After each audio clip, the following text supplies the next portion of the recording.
Elhamdülillahi Rabbil alemin. Ve sallallahu sellem ala hayri halqi Muhammed ve ala alihi ve sahbihi ecma'in. İnşallah bugün 2022 yıldın 11 dekabr günü Navawi rahimahullah'tan 40 hadisinden sabak başlayız. Bu kitapты okurdan murda avtor jönünde kıskaça aytып ötө turgan bolsok, avtoru Muhyiddin Abu Zakariya Yahya ibn Sharaf an-Navawi. Dimashq şahrında, Siriyada, Dimashq şahrında oturuqtaşıp oşo jerde kaytış bolgon. Nava деген ошол Siriyanın bir ayılında törölgön. Hicri yıl boyunca 631 жылы, bizden miladi yıl boyunca 1233 жылы tuğulgan. Жана 676 жылы Hicri boyunca kaytış bolgon. 1277 жылы miladi boyunca kaytış bolgon. Bul alım az эле жашаган, кыска жашаган менен көптөгөн китептерди жазып кеткен. Riyaz Salihin kitabı бар, жана Azkar, Sahih Muslim'nin şarhı бар, көптөгөн китептер жазган. Жана ошондой эле китептери өзгөчө болгон, көптөгөн пайдалуу илимдерди калтырып кеткен. Өзү жашы аз эле жыл жашаган.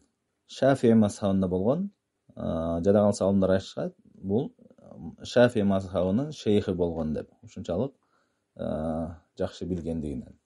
Анан ошол Димашq шаарында кайтыш болгон.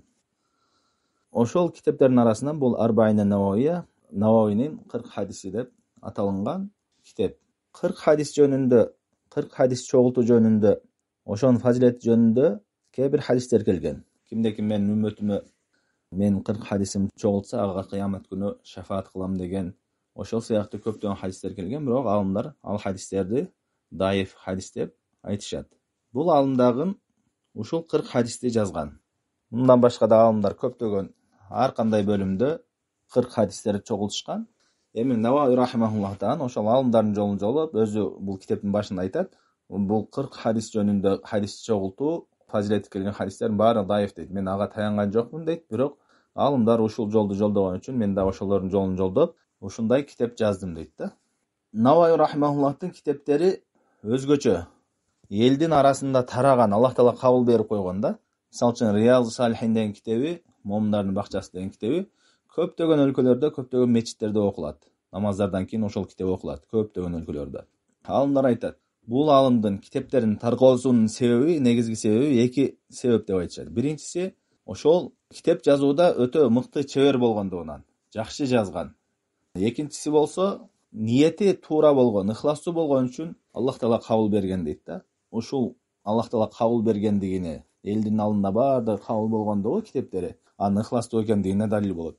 Бул 40 хадисти, бул китептин негизи Ибн Салах деген алым 26 хадис чогулткан. Ал ахадисул куллия, ошол диндин баарын камтыган, диндеги эреже болгон хадистерди чогулткан. 26 хадис. Андан кийин Навави рахимахулла аны толуктап 42 хадис кылып толуктаган. Анан ошол Нававинин 40 хадиси деп аталып калган бул китеп.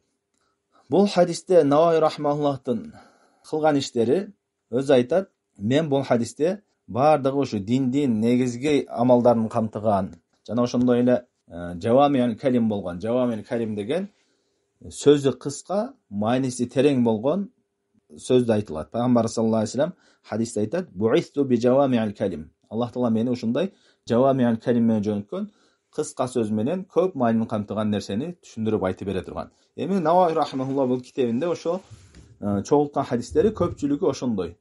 Жавамиул калим өзү кыска болгон менен, бирок диндин көптөгөн тармагын камтыган, көптөгөн маанилерди камтыган хадистер.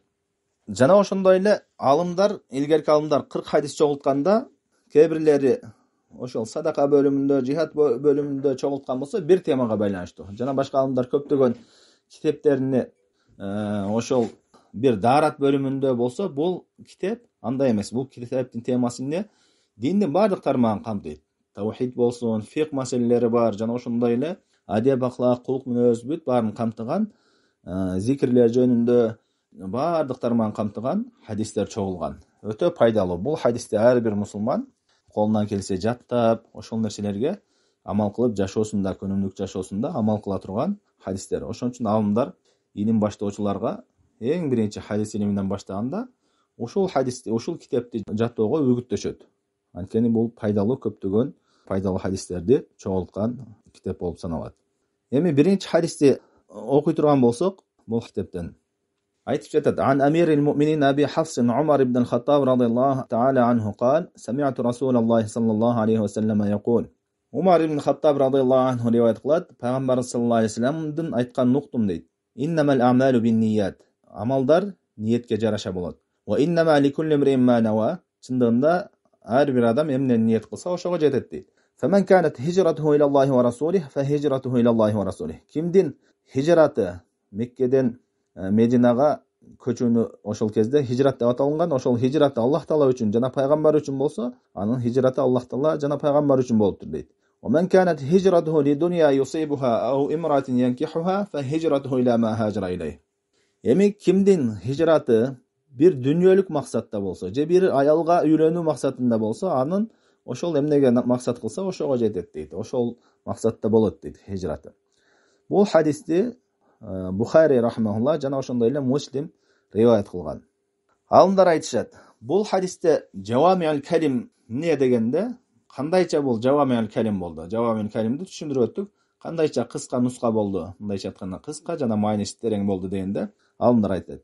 Эч бир амал ниетсиз болбойт, жана ошондой эле эч качан ниетсиз сооп болбойт деген маани. Бул деген көп маселелерди камтыйт. Бардык амалдар ниетке муктаж экендигини жана ошондой эле соопка жетиш үчүн ар бир амалда ниет туура болуш керек экендигини баяндап жатат. Бул хадисти алымдар ушунчалык баалашкан, бул эң негиздүү хадистерден дейт, диндеги эң негиздүү хадистерден. Жадагы имам Шафии рахмаулла айтат: "Хадал хадис сулусул илм ва ядхулу фи 70 баба мин абвабил фиqh." Бул хадис илимдин 3төн 1 дейт. Фиqh бөлүмүндө 70тен көп бөлүккө кирет дейт. Мындайча айтканда, фиqhtын көптөгөн маселелеринде бул хадис келет дейт. Демек, бул ушунчалык орду чоң болгон, шариаттагы орду чоң болгон хадистерден. Жана имам Ахмад рахмаулла айтат: "Мадар ислам ала хадисин саласа." Ислам 3 хадиске курулган дейт. Ислам дини 3 негиздүү хадистерге курулган дейт. Ошолон бирөөсү ушул хадис, жана ошондой эле экинчи хадис: "Ман ахдаса фи амрина хаза." Кимде ким биздин динибизге жаңылык киргизген болсо, ал өзүнө кайтарылат деген. Жана ошондой эле үчүнчү хадис: "Иннал халала байин ва иннал харама байин." Адал нерселер ачык айкын баяндалган, жана арам нерселер ачык айкын баяндалган деген ушул 3 хадиске курулат дейт. Анткени дейт, дин же буйруктарды аткаруу бул ушу ниетке байланыштуу. Буйруктарды ниет менен аткарыш керек. Же болбосо арам нерселерди таштоо бул жанагы "Ман ахдаса фи амрина", кимде ким биздин динибизде жок болгон нерселерди кылган болсо, ал өзүнө кайтарылат дейт. Бул ошол экинчи хадис. Үчүнчү хадис шектүү нерселерден сак болуу. Бул жана адал арам ачык айкын деген хадис далил болот. Имам Ахмад ушуну максат кылып атат деп Ибн Раджаб рахимахулла айтат. Ислам дини 3 хадиске курулат дегенде ушул нерсени максат кылып атат деп айтат. Эми бул хадисте бир нече маселелер бар. Биринчи маселе, бул хадис жөнүндө ушул хадистин айтылышынын бир себеби бар деп айтышкан. Кээ бир алымдар эскеришет, пайгамбар саллаллаху алейхи вассалам бул хадисти айтуусунан бир себеп бар дейт. Анткени бир киши хижрат кылганда Умму Кайс деген аялга үйлөнүү максатында хижрат кылат дейт. Ошо себептен бул хадис айтылган деп айтышат. Бирок муну алымдар бул окуя туура эмес деп айтышкан. Ибн Раджаб деген алым жана Ибн Хажар деген алымдар бул окуя туура эмес деп айтышкан. Ошол кишини мухажир Умму Кайс деп аталынган, ошол Умму Кайс үчүн хижрат кылган киши деп. Бирок бул окуя туура эмес, сах эмес. Андан кийин хадистин маанисине келе турган болсок, Пайгамбар саллаллаху алейхи вассалам амалдар ниетке жараша болот деп айтты биринчи. Андан кийин ким эмне ниет кылса, ошого жетет деди. Биринчи сөзү амалдар ниетке жараша болот дегендиги бул ар бир амал ниет менен болот. Ниетсиз амал болбойт эч качан. Ар бир амал ниет менен гана болот. Жакшылык амал кылсаң да, жамандык амал кылсаң дагы биринчи ниет кыласың да ичиңден ошо амалды кылам деген. Ошол ниет менен болот деген мааниде. Ал эми экинчиси болсо бул шарият өкмү. Ва иннама ликулли имриин ма нава, ким эмне ниет кылса ошого жетет деген. Ким ыхласуу болуп Аллах Таала үчүн кылган болсо бир ибадатыны, бир жакшы амалдарыны, анда ал ошол соонуна жетет. Аллахтын соонуна, Аллахтын разылыгына жетейин деген максатта болсо. Ал эми кимде ким жаман ниет кылган болсо, ошол өзүнүн максатына, рия үчүн, эл көрүшүн үчүн кылган болсо. Андан кийин хадисте айтты, кимде ким Аллах Таала үчүн жана пайгамбар үчүн хижрат кылган болсо, анын хижраты Аллах Таала үчүн жана пайгамбар үчүн деп айтты. Бирок дүнүйөлүк нерсеге келгенде, кимдин хижраты дүнүйө үчүн же аял үчүн болсо, ал аны кайталаган жок. Анын хижраты аял үчүн, дүйнө үчүн болот деп кайталаган жок. Анын хижраты эмнени максат кылса ошого жетет деп айтты. Эмне себептен дегенде алымдар айтат, анткени биринчиден Аллах Таала менен пайгамбар үчүн хижрат кылуунун алдында ал нерселер өтө төмөн нерсе дейт. Дүйнө үчүн хижрат кылуу бул төмөн нерсе, акараттуу нерсе. Ошол себептен аны эскерүүгө татыктуу эмес деп айтат. Экинчиден Аллах менен пайгамбардан башкага хижрат кылуу ал көп дүйнөлүк максаттар, ар түрдүү максат болушу мүмкүн. Ошон үчүн анын баарын эсептеп эскерген жок дейт. Ошол себептен, ушул эки себептен аны эскерген жок деп айтышат. Андан кийинки маселе, шариатта ниет дегенде эки мааниде келет. Биринчи мааниси бул ыхластуулук.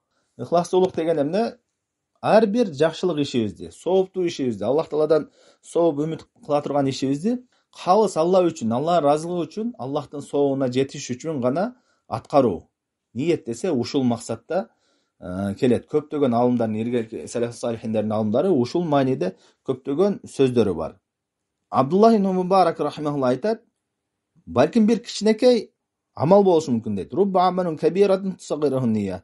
Рубба амалун сагирун туазибухун ния. Бир кичинекей амал болушу мүмкүн, аны адамдын ыхластуулугу чоңойтот дейт. Чоң, Аллахтын алдында чоң кадыр барктуу амал болот. Кеде бир чоң амал болушу мүмкүн, бирок аны адамдын ниети кичинеритет дейт. Рия болуу, бел көрсүн үчүн болсо, ал амалдын эч кандай Аллахтын алдында кадыр баркы жок болот дейт. Ошондой эле Суфиян Саури рахимахулла айтат: "Ма алажту шай'ан ашадда алейя мин нияти, фа иннаха татакаллабу алейя." Айтат, мен өзүмдүн ниетимди оңдоодон дагы кыйын нерсе көргөн жокмун дейт да. Ниетимди ыхластуулукка тарбиялоодон дагы кыйын нерсе көргөн жокмун. Ал дайым өзгөрүп турат дейт да. Анткени адам баласы мактоону жакшы көрөт, бирөөгүн көрсөтүп, ошо жакшы иштерин көрсөтүп мактанганды жакшы көрөт, бирөөдөн мактоогонду жакшы көрөт. Ар дайым ошол ниети, ошону шайтан жана нафсысы бузат ушул нерсени, адамдын ниетини. Бул ыхластуулук өтө негиздүү нерсе. Ыхластуулук өтө негиздүү нерсе. Эгерде адамдардын баары ыхластуу болсо, анда адамдардын баары жакшы жашоосу, баардык жагы оңолот. Жана ыхластуу адам эч качан кайгырбайт, эч качан өкүнбөйт. Бул кандайча дегенде, ыхластуу адам кандай гана бир жакшылык амалдарды кылбасын. Ата-энесине жакшылык кылса дагы, же ибадат кылса дагы, өзүнүн бир туугандарына жакшы амал кылса дагы, кошунасына жакшы амал кылсын, же жумушунда аманатчыл болуп, туура адал жол менен иштесин, ал баарыны Аллах Таала көрүп турат. Ушул нерселерди кылсам Аллах Таала менден ыраазы болот, Аллахтын ыраазылыгына жетем, Аллахтын бейишине кирем деген максатта гана кылат. Элдерден эч кандай сыйлык жана мактоо дагы күтпөйт. Ыхласы бар адам ушундай болот. Ар бир ишини, жакшылык ишини Аллах Таала үчүн кылат, Аллахтын соогуна жетейин деген. Демек ал элдерден мактоо күтпөйт. Элдер аны мактаса да, жамандаса да ага айырмасы жок. Ал өз жолунда кете берет. Жана ошондой эле жамандык иштерин да, күнөө иштерди элдердин алдында уят болуп калайын дебестен, Аллах Тааладан корккон абалда, Аллах Тааладан уялган абалда таштайт.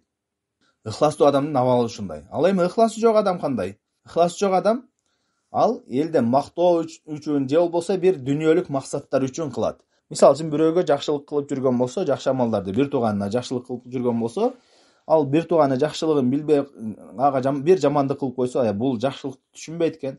Канча жакшылык кылсаң да билбейт. Буга жакшылык кылбай эле коюш керек деген ушул сыяктуу тескери кетет. Анткени анда ыхлас жок. Ал соопту өзүнүн кылган жакшылык ишинин сыйлыгын элдерден күтөт. Ыхласы жок адам. Же болбосо бир мамлекетте иштесе дагы жакшы иш кылып аткан болсо, аманатчыл болуп жакшы иштеп аткан болсо, анын ыхласы жок болсо, элден мактоо, элден кадыр барк күтөт, эл мени бааласын дейт. Ыхластуу адам эл бааласа да, баалабаса да, эл билсе да, билбесе да, ал ошол туура иши менен иштей берет. Ыхласы жок адам, эгерде элдер баалабай койгон болсо, кадырын билбей койгон болсо, элге канча кылсаң да, канча жакшылык кылсаң да билбейт экен, кой андан көрө өз жолумда өзүм ишим кыла берейин деген туура эмес иштерди көп кылат. Ошон үчүн бул ыхластуулук өтө негиздүү. Ыхластуу адам тууган урууга ага жаман мамиле кылса дагы, ата-энеси анын жакшылыгын билбесе дагы, ага кылган жакшылыктарын билбесе дагы, баалабаса дагы, Аллах Тааладан корккон үчүн, Аллах Таала ата-энеме жакшылык кылууга буйруптур. Мен ата-энеме жакшы мамиле кылсам, Аллах Таала менден ыраазы болот. Бир тууганыма жакшы мамиле кылсам, Аллах Таала менден ыраазы болот. Алар менин жакшылыгымды билсе да билбесе дагы Аллах үчүн кылам дейт. Ошондой эле ибадаттардын баарыны калыс Аллах үчүн кылат. Жана ошондой эле арам нерселерди, күнөө иштерден тыйылганда дагы Аллахтан корккон абалда тыйылат. Эми бул ыхласты бузуучу нерсе, эки нерсе бузат деп айтышат алымдар. Ыхласты биринчиси рия бузат. Рия деген бул элдерден мактоо күтүү, дагы бир сыйлык күтүү, адамдарга өзүнүн жакшы ибадат кылып аткандарын көргөзүү, адамдар менен мактасын деген. Адамдардын көзүнчө жөн эле башка кезде жөн эле кылган ишини жакшыраак кылып кылуу, мунун баардыгы рия болот. Рия бул ширк, кичинекей ширк болот. Пайгамбар саллаллаху алейхи вассалам айтат: "Ахвафу ма ахафу алейкум аш-ширкул асгар, фасуила анху факала рия." Мен силерге эң корккон нерсем бул кичинекей ширк деди. Андан сурашты: "Ал эмне кичинекей ширк?" дегенде ал рия деп айтты. Элдердин мактоосу үчүн, элдердин бир дүнүйөлүк максат үчүн бир жакшы ибадаттарды кылуу, ушул рия деп айтты. Бул нерсе азыр эл арасында ушунчалык таркаган. Той кылса дагы, эмне иш кылса дагы элдин алдында кадыр баркка жетүү, элдин алдында мактоого жетүү, ушул сыяктуу азыр эл арасында өтө таркаган да. Бул нерселер баары убактылуу нерселер, өтөт кете турган нерселер. Чынында ыхластуу болуу, бул ыхластуу болгон болсок, жакшы амалдарыбызды Аллах үчүн кыла турган болсок, ошол амалдар гана сакталат. Экинчи нерсе бул уджуб. Адамдын өзүнүн нафсысы бузат ошол кылган ишин. Ыхластуулукту эмне? Өзүнүн нафсысы бузат. Нафсысы кандайча бузат дегенде, ал өзүнүн кылган иштерине тан берип, өзүнүн иштерине таң калып, кыйратып атам дегендей кылып, өзү үчүн кылат. Аллах Таала үчүн эмес, өзүнүн нафсысы үчүн, өзүнүн нафсысына ошол кылып аткан иштери жагып аткан үчүн, өзүнүн нафсысы үчүн кылат. Ушул нафс дагы бул ошол ыхластуулукту буза турган, амалды буза турган нерселерден. Ошон үчүн чыныгы ыхластуулук бул өзүңдүн нафсың үчүн эмес. Канчалык ибадат кылсаң дагы Аллах Таала үчүн аздык кылат. Аллах Таала бизге берген неаматтардын алдында ал ибадаттарыбыз эч канча болбой калат. Ошон үчүн илгеркилер жакшы ибадат кылып туруп коркушат эле, ибадат кылышып коркушат эле. Аллах Таала ушуну кабыл кылабы экен деген эмеде. Үмүт менен коркуу болуш керек ибадатта, сөзсүз түрдө. Аллах Таала иншалла кабыл кылат, соом берет деген үмүт, жана ошондой эле кабыл кылбай койбосун, кыямат күнү ушул ибадаты менен жүзүмө чаппасын, Аллах Таала уят кылбасын деген коркунуч болот мусулман адамда. Ошол нерсе менен ыхластуулук сакталат. Ушул эки нерсе, нафс менен рия, бул ибадатты бузуучу нерселер, ыхластуулукту бузуучу нерселер. Эми ниеттин бул биринчи мааниси шариятта, ыхластуулук деген. Экинчи мааниси болсо, бул ибадаттарды биринен бирин айырмалоо. Мисалы үчүн, 2 рекет бамдаттын сүннөтү, 2 рекет фаразы бар. Аны экөө окшош эле окулуусу, бирок айырмалоочу нерсе ниет. Жана ошондой эле асыр 4 рекет фарыз. Жана ошондой эле пешиндин дагы фаразы 4 рекет. Аны эмне менен айырмалайбыз? Окшош эле аны ниет менен айырмалайбыз. Бир гана ниет айырмалайт. Ал эми ниет болсо бул жүрөктөгү нерсе, тил менен айтылбайт. Тил менен айтуу бул бидат болуп эсептелинет, шариятта жок. Жүрөк менен ошол кайсы намаз окуп аткан экениңди билсең, ошону окуйм деп жүрөгүңдө билип ниет кылсаң, ошол ниет жетишиктүү болот. Ошондой эле мисалы үчүн гусул кыла турган болсок, бир адам жөн эле тазалык үчүн жуунса, бир адам гусул кылып ниетинде жуунса, экөөнүн жуунгандын айырмасы эмне? Ниети менен айырмаланып атат. Ошондой эле көпчүлүк абалда адаттар менен ибадаттар. Мисалы үчүн тамак жегенде дагы бир адам иншалла ушу тамакты жеп алып, денеме күч алып, Аллах Таалага көбүрөөк ибадат кылайын деген максатта, ден соолугумду сактап, ибадат кылайын деген максатта болсо, анын ниети жакшы. Ошол себептен жөнөкөй адатында ибадатка айланат. Ал эми кээ бир адамдар ниети жеп эле жөн эле жей берет, ал жөн эле адат боюнча жейт, ал ибадат болуп саналбайт.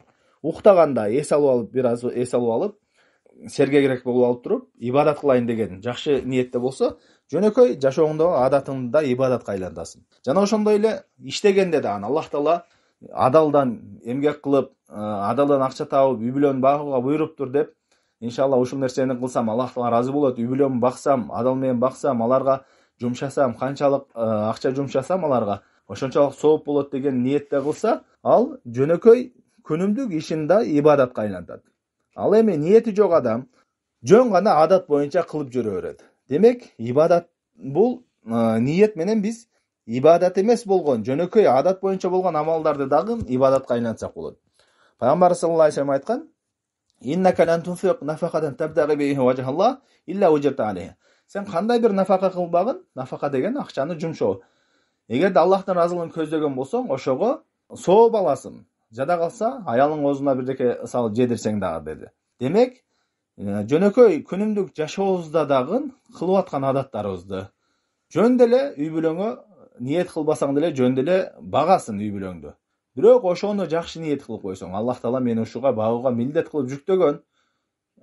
Ошону кылсам, адал жол менен баксам, Аллах Таала мага сооп берет деген ниетте кылсак, Аллахтын буйругун аткарып атам деген ниетте кылсак, иншалла ошол күнүмдүк жүргөн, күнүмдүк жашообуздагы иштерибиз дагы ибадатка айланат.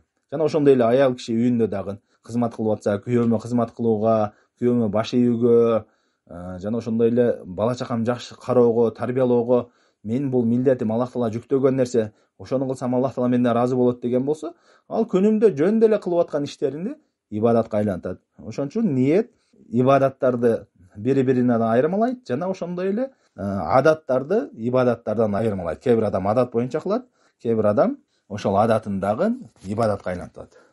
Андан кийинки маселе, кээ бир шариатта эрежелер бар. Ушул хадиске байланыштуу эрежелер бар. Биринчи эреже бул пайгамбарыбыз саллаллаху алейхи вассаламды үстүрткү амалынан ээрчүүдөн көрө ниетин ээрчүү зарылыраак. Бул мисал менен түшүнүктүү болот. Мисал үчүн пайгамбарыбыз саллаллаху алейхи вассалам селде кийген, жана ошондой эле кийимдердин кээ бир түрлөрүн кийген да. Кээ бир түрлөрүн кийген. Ошол кийимдерди пайгамбарыбыз саллаллаху алейхи вассалам адат боюнча кийди. Аны ошол именно селде кийүүнү же ошондой кийүүнү ибадат иретинде максат кылган жок, ниет кылган жок. Пайгамбарыбыз болуп келгенде ошол өзүнүн коому ошондой кийинет эле, ал дагы ошо адат боюнча эле кийинди. Демек, пайгамбарыбыз ниет кылбаган, максат кылбаган нерселерди биз максат кылып алсак болбойт. Пайгамбар селде кийген экен, мен дагы селде кием деп туруп эме кылсак, ал ибадат болуп саналбайт. Анткени пайгамбарыбыздын ниетинде ээрчүү бул сырткы келбетинен ээрчүүдөн көрө зарылыраак. Бул биринчи мисал. Бирок алымдар айтышат, пайгамбарыбызды ошондой абалда, бир абалда ээрчисең сүннөт болот дейт. Ошондой эле мисал үчүн тамакта жегенде пайгамбар саллаллаху алейхи вассалам табиятына жараша кээ бир тамактарды жебине таштаган, өзүнө жакпаган себептен, ал ибадат иретинде эмес. Ошону таштап пайгамбарыбыз кылган эмес экен деп, ал ибадат болуп саналбайт. Качан ибадат болуп саналат? Эгерде бир коомдун кийими, негизи сүннөт боюнча ар бир адам өзүнүн коомунун кийимине, жергиликтүү жерде кандай кийинсе ошондой кийүү сүннөт. Ошондой эле пайгамбар саллаллаху алейхи вассалам да ошондой кийинген. Пайгамбар болуп келгенде өзүнүн коомунун кийимини кийген, өзгөчөлөнгөн эмес. Бир гана шариатка каршы келген кийимдерди кийбеш керек. Мисалы үчүн авратты ача турган болсо, же болбосо эркектер кызыл ашынан кийимин түшүрүп жүрүү, ушул сыяктуу шариат кайтарган нерселерди кылбаш керек. Жалпысынан ошо өзүнүн коому сыяктуу кийиниш керек. Бир гана абалда пайгамбарыбыз ээрчисе болот деп айтышат алымдар. Эгерде ошол коомуңда кийип аткан кийиминде пайгамбарыбыздын кийимине окшош кийимдер болсо, ошону коомуң, өзүңдүн коомуң негизи адаттарынан кие турган болсо. Мисалы үчүн кээ бир жерлерде, араб өлкөлөрүндө селде кийүү алардын адаттарынан. Суданда мисалы үчүн суданлыктар селде кийет. Жана башка баш кийим да кийишет. Демек, ошондой эки кийим болсо, пайгамбарыбыздыкына окшошуну кийсең, ошондо пайгамбарыбызды ээрчиген болосуң деп айтат. Анан эгерде өзүңдүн коомуңда кийим жок болсо анда аны кийүү ал ибадат болуп саналбайт деп айтышат. Бул биринчи мисал. Пайгамбарыбыз саллаллаху алейхи вассаламды ниетин ээрчүү, сырткы келбетинен ээрчүүдөн зарылыраак дедик. Экинчи мисал болсо, пайгамбарыбыз саллаллаху алейхи вассалам сапарларында, жолдо баратканда намаздарды окуган, ар бир кайсы жерге жеткен болсо бир намаз окуган. Бирок ошол намаздын убактысы келген жерде намаздарды окуган. Ошол жерде окууну максат кылган эмес. Ошо кайсы жерде жеткенде намаздын убактысы келип калган болсо окуй берген. Ал эми бир адам келип алып туруп, мен пайгамбарыбыз саллаллаху алейхи вассалам ушу жерде намаз окуган экен деп ушу жерди көздөп окуса, ал бидат болуп саналат. Анткени пайгамбарыбыз ал жерди улуктугу үчүн же ошо жерде намаз окусаң өзгөчө болот деп көздөп максат кылган жок. Намаздын убактысы келип калды, ошо жерде окуган. Демек, ошол жерде биз пайгамбар саллаллаху алейхи вассаламдын ниетин ээрчишибиз керек. Ниетини пайгамбарыбыз ал жерди максат кылган жокпу? Демек, биз дагы ал жерди максат кылбашыбыз керек. Ошол себептен Омар радыйаллаху анху ажыдан кайтканда бир топ адамдарды көрөт. Жолдо пайгамбарыбыз бул жерде намаз окуган эле, пайгамбарыбыз буякта намаз окуган эле деп пайгамбарыбыздын намаз окуган жайларында издешип намаз окуганда Омар радыйаллаху анху кайтарат аларды. Кайтарып айтат: "Иннама ахлака ман кана qablаkum литатаббуихим би'и ва масаджид анбияихим." Силерден мурункулардын өлүп жок болушунун, адашып жок болушунун себеби дейт, өздөрүнүн пайгамбарларынын намаз окуган жайларыны, ушу мечит намаз окуган жайларыны изилдешип, ошо жерлерди барып окугандыгы себептүү. Ушундай себептүү алар жок болушкан дейт. Айтты: "Фаман адракатху салат фальюсалли ва илля фальяда." Кимде ким намаздын убактысы кайсы жерде келген болсо, ошол жерде окусун, болбосо антип пайгамбардын окуган жерин издеп, антип окуган болбойт деп айтты. Бул экинчи мисал. Андан кийин үчүнчү мисал буга. Пайгамбар саллаллаху алейхи вассалам кабырга барганда, мисалы үчүн кабырга зияратка барганда, кабырга өлүмдөн ибарат алыш үчүн барыш керек. Жана кабырга барганда сүннөт ошо кабыр ээлерине дуа кылуу. Кабыр ээлерине Аллахым булардын күнөөлөрүн кечир деп ошол дуа кылуу. Ал эми кабырга барганда хадисте келген: "Нас'алуллаха лана ва лакум афия." Пайгамбар ушундай дуа кылган: "Өзүбүзгө жана силерге Аллахтан сактоо, амандык тилейбиз" деген да. Бул жерде өзүнө дуа кылуу, адам баласы кабырга барып өзүнө дуа кылуусу шариятта максат кылынбайт. Кабырга барганда кабыр ээлерине дуа кылыш керек. Өзү үчүн дуа кылыш үчүн кабырга барса, бул бидат болуп эсептелинет. Ал эми кабыр ээлерине дуа кылып атып, өзүнө да кошо дуа кылып койсо, анда ал туура эле болот. Кабыр ээлерине дуа кылып: "Аллахым булардын күнөөлөрүн кечир, менин да күнөөмдү кечир" деп. Бирок өзү үчүн дуа кылыш үчүн кабырга барган бул бидат болуп саналат. Анткени Пайгамбар саллаллаху алейхи вассалам кабырга ошол өзүгө дуа кылыш үчүн барган жок ал жерге. Өлүктөргө дуа кылыш үчүн барды дагы, анан ошолор менен кошо өзүнө дагы дуа кылып койду. Андан кийинки эреже, бул дагы негиздүү эреже. Эгерде адам баласы бир жакшы ишти кылууга толук аракетин жасаган болсо, толук аракетин жасап, колунан келишинче кылып, мисалы үчүн намаз окуйм деди, же ажыга барам деди, же бир садака кылам деди, ошентип бардык аракетин жасады дагы мүмкүнчүлүктөр. Бирок кандайдыр бир тоскоол болуп калып, ошону кыла албай калды, оору келип калды, оорунун себебинен аткара албай калса, анда ал ошол амалдын соону толук алат деп айтышат алымдар. Анткени буга далил Пайгамбар саллаллаху алейхи вассалам айткан: "Анна бил Мадинати ла риджалан ма сиртум масиран ва ла кататум мазиян илля кану маакум хабасахумул узр." Сахабаларга айтып атат. Согушта жүргөндө айтты: "Мединада ушундай адамдар бар" дейт. "Силер канчалык баскан болсоңор, канчалык бир өрөөндөн басып өткөн болсоңор, алар силер менен соопта бирге" дейт. Аларды келе албай калганы үзүрлүү болду дейт. Демек, бир адам толук аракетин жасап, бир ишти, жакшы ишти кылууга, андан кийин ошол ишти кыла албай кала турган болсо, анда алымдар айтат, үзүрлүү себептүү, оору себептүү бир кандай бир үзүр болуп калып кыла албай калса, ошол нерсенин соогун алат дейт. Бирок сооп алганда ошол ишти кылган адамдай толук алат. Бир гана бир ишти кылган болсоң, Аллах Таала Пайгамбар саллаллаху алейхи вассалам хадисте айткандай, кимде ким бир жакшы иш кыла турган болсо, ага 10 эсе көбөйтүп берет. 10 эседен ихласына жараша 700 эсе, ана көптөгөн эселер соонун көбөйтүп берет дейт. Ошол көбөйтүп берүүсү болбойт. Ошо кылган иштин амалы гана, бир ишке канча, бир сооп болсо же 10 сооп болсо, ошо гана берилет, жанакы көбөйтүүсү болбойт деп айтышат алымдар. Ошон үчүн колдон келишинче ишти аткарган жакшы. Анан кокус үзүр болуп аткара албай калган болсо, ошол кылган иштин сообу алынат деп алымдар айтат. Ушунга кечен иншалла бул хадиске кыскача түшүндүрмө. Кийинки сабакта иншалла калганын улантабыз. Саллаллаху алейхи ва салlam ala khayri khalqi Muhammad wa ala alihi wa sahbihi ajma'in.